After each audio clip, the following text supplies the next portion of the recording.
Alien's Defiance tells the story of Private First Class Zula Hendricks, a colonial marine who goes rogue once discovering YUTANI's intentions to expand their bioweapons division with the xenomorph XX-21 specimen by any means necessary. The bulk of this story takes place in 2137, coinciding with the events taking place aboard Sevastopol Station during Alien isolation. During this time, the company was exploring some tantalizing prospects that could possibly result in specimen procurement, not limited to Sevastopol, but also the Seegson-owned mass hauler Europa. Hendricks was assigned to a salvage mission to the Europa and soon uncovered a trail of devastation caused by the deadly alien parasites, provoking a conflict of conscience in the previously loyal and devoted Marine. The Corps had given Hendricks a purpose, a way to prove herself when it seemed her life had no direction in which to go. At age 18, Hendricks had come across a USCM recruitment operation. Not so much interested in recruitment at the time, but more interested in seeing if she could lift the sidearm from one of the recruiters, which she was successful in doing. Stealing the weapon led to an 18-hour pursuit, and the final standoff which led to a greater challenge for the disillusioned youth. "You're a hell of a fighter," the Marine had told her. "But now you have a choice. You can put that fight to use, and come back to the van and sign up, or you can lift that handgun and end it all right here. It's tough, right? You're not the type to give up, I can see that. So don't think of it as giving up. You survived the day. Tomorrow you can prove yourself all over again. You can earn that weapon." Hendricks responded to that challenge. She did not feel intimidated during this standoff, or that she had given up when she returned the sidearm. And she did not believe the Marine had a true insight into her life, but he had certainly struck a nerve. "The soldier didn't grow up around here. He couldn't talk to me about survival. Far as I was concerned, I won the day. I wanted to do it again." She explains the beginning of her USCM career further. "When I was signed up, I was warned I'd have to work twice as hard to keep up with the others. It was a size thing and a skin color thing. 5-foot-tall black girl, still rare enough in the Colonial Marines to get dumped on. I worked 3 times as hard to get through selection. I crushed it. Then the job crushed me. Instant liability, instant disgrace. Funny how fast your friends can turn on you once you show a bit of weakness." The Marines stress that mental toughness, the ability to endure the suck, is just as important as physical ability, the will to just never quit. Her first mission with the Marine Assault Unit was a classified operation, location unknown. It seemed to be another bug hunt. Though well-trained, driven, and unquestioning of her duty as a Marine, the private had lost her composure in battle. Her composure and her weapon. A blast had sent Hendricks toppling, and her pulse rifle on the ground beyond her reach. She attempted to retrieve it. "Please, please, please, please. Come on, come on, come on, come on." That's when the explosive hit her. Far from toppling this time, it sent her flying, sent her straight into the dirt. The next sent her straight to hell, where she remained. She awoke asking for her weapon. She was met by a less than impressed USCM officer who informed her of exactly where her weapon was. "Can't help you," he said. "It's back on that rock. Bugs have it now." "How does that make you feel, Private?" "Not good, sir. I failed the Marines, sir." "We trained the hell out of you, Hendricks. Years of training. Spared no expense. We now have VA expenses, therapy, you name it. Your medical will be through the goddamn roof. And we didn't even get a battle's worth out of you." The private was sent for treatment on Tranquility Base on Luna for therapy under the care of Dr. Yang. She underwent reconstructive surgery, nanotherapy, massive spinal trauma. A combination of traditional physical therapy, mobility and strength training, microsurgery, and nanosteroid injections. A shock brace designed for trauma stabilization. She recalls, "I was broken on the battlefield, but I refused to be counted out. No weakness, no mercy, no hesitation. Go twice as hard, Hendricks. 3 times as hard. Then they'll respect you." Back on Luna, I was so ashamed of my brace. I would avoid conversations, avoid eye contact. I'd spend 20 hours a day in bed. Now, I've never been so sure I'm doing the right thing, no matter what it does to my body. I was a good Marine. I don't care what anyone says. I don't care I got wounded in my first battle. My whole life's been a battle. It was on Tranquility Base that Hendricks crossed paths with Amanda Ripley. Ripley was on the base for work.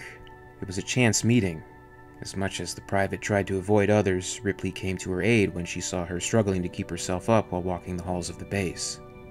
The two became friends. Hendricks would shadow her on repair gigs, observing methods that would later become useful, and mostly for someone to talk to. They had stayed in touch, even as Hendricks' mission became all the more bleak and Weyland-Yutani surveillance became an issue. The private made attempts to hear from the outside world. When the other Davis soldiers, the mutineers, opened the pipe to Weyland-Yutani's comms, there was a burst of personal correspondence addressed to me. Large files, media files. I sequestered the data and ran antivirus and anti-surveillance on it a dozen different ways. Then I removed the drive. I took my personal terminal offline. 7 files, all tagged urgent. One was sent from Amanda Ripley. Zula, I'm heading off Luna soon. I'm on the Torrens, and it's sort of a crap assignment, except that it'll take me to Sevastopol. Maybe I can find something out about my mom. Anyway, haven't seen you around for ages, and no one will tell me what you've been up to. I leave in a week, so come find me, okay? That would be the last she heard from Ripley right before each of their lives would change forever. Zula would be unable to safely respond, but kept her friend in mind, and now with Alien's resistance, we of course know the two would meet again. While Ripley would go on to experience her own nightmare with the xenomorph, Hendricks was in the midst of her own. She recalls. A derelict deep space freighter, the Europa, approached Earth with an unknown biological contagion. We were sent up to retrieve it. What we found was no simple contagion, but a complex alien species unlike anything we've seen before. In that moment, our mission changed. With the aid of a company synthetic Davis and a microbiologist, Dr. Hollis, Hendricks follows through on her rogue mission to prevent the alien threat from finding its way to Earth, by any means necessary. Hendricks explains her plight. I'm a Marine. I'm fond of weapons. I sleep with my weapon. I like to point it at the bad guys and pull the trigger. It's pretty much what we're all about. But not like this. This is some next-level evil. This will make us the bad guys. The Europa's log held a history of its former crew's exposure to these creatures. As simple as retracing their steps, we could, in theory, systematically eliminate the aliens, keeping them from finding Earth. Also keeping them out of the hands of Weyland-Yutani, the Colonial Marines, and whoever else looks at these demons from hell and sees instead potential for weapons and surefire profits. But mostly, keeping them away from Earth. With debilitating health and increasing pain from not receiving proper treatment and physical therapy, Hendricks was finding it more and more difficult to focus, but her priority remained clear. I'm pretty much in constant pain these days.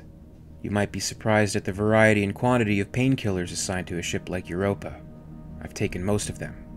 The pain goes away, but the loss of mobility is always there. More than slightly worse for wear. This is a combat situation. I should be thinking about the integrity of the mission. But I'm thinking about Dr. Yang.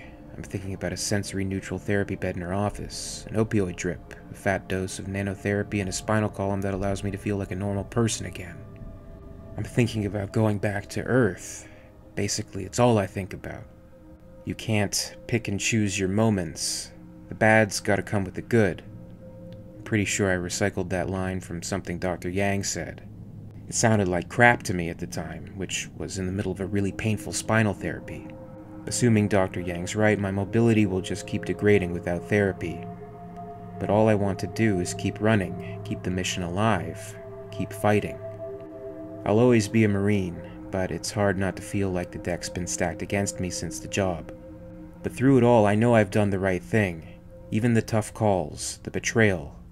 I did it all to protect Earth. It's been a bitch. I'm AWOL, but hey, we may die. I mean, we'll almost certainly die, but we'll kill aliens in the process. Defiant to the end. Oorah. Zula's story is far from over, of course, with Aliens Resistance, the new comic taking place after the events of Defiance, and Alien Isolation bringing her and Amanda's stories together.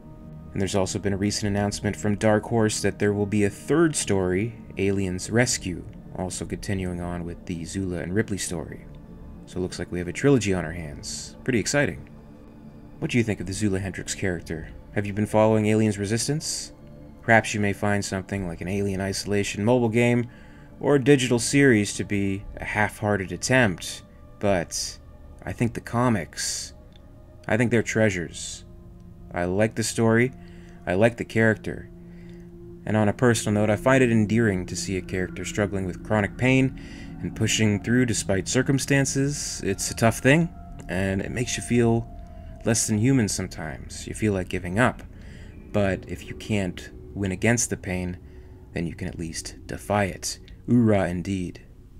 Anyway, as always, I'd like to thank you very much for watching today. I really appreciate it, and if you enjoy the video, please make sure to give it a like, and you can also subscribe for all the latest videos from the channel.